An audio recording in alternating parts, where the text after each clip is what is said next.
के हुन्छ ज्योतिष भनेको चाहिँ के हो खास? ज्योतिष भनेको हामी जन्मिँदाखेरि हामी जतिखेर जन्मिन्छौँ त्यो जन्मिँदाखेरि ग्रहहरू नक्षत्रहरू कहाँ थिए है भनेर तपाईको चाहिँ नि जुन एउटा नक्सा भनौँ न हामी चाहिँ हाम्रो जस्तै नेपालको नक्सा हुन्छ, नक्सामा पनि यो जिल्ला यहाँ भनेर हाम्रो जुन तपाईको चाहिँ नि नक्सा छ, विश्वको जुन एउटा नक्सा छ, त्यस्तै हामी जन्मिँदाखेरि ग्रह नक्षत्रहरू कहाँ थिए भनेर एउटा जुन नक्सा भन्छ त्यो नक्सा चाहिँ हाम्रो चाहिँ कुण्डली हो, अथवा तपाईको चाहिँ नि यसलाई चाहिँ हामी कुण्डली भनेर भन्छौँ है। ज्योतिषमा चाहिँ त्यसलाई हामी कुण्डली भन्छौँ, चिना पनि चिना भन्छौँ, कुण्डली भन्छौँ है।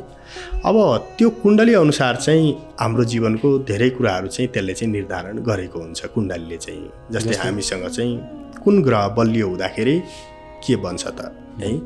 जस्तै सूर्य ग्रह बलियो भएको मान्छे एकदमै आँटी हुन्छ है। सरकारी क्षेत्रमा सरकारी क्षेत्रमा चाहिँ उसको पहुँच, सरकारी क्षेत्रको केही अब सेवा सुविधाहरू लिन सक्ने खालको है।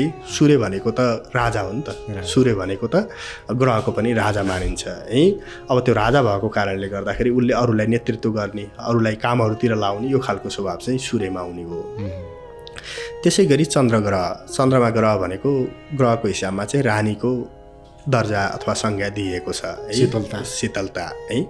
अब चन्द्रमा राम्रो हुँदा बित्तिकै त्यो मान्छेमा अब करुणा, शान्त है, अब मिठो बोली है, मिठो अब मुस्कान, यी खालका कुराहरू चाहिँ दिने भयो त्यसले चाहिँ।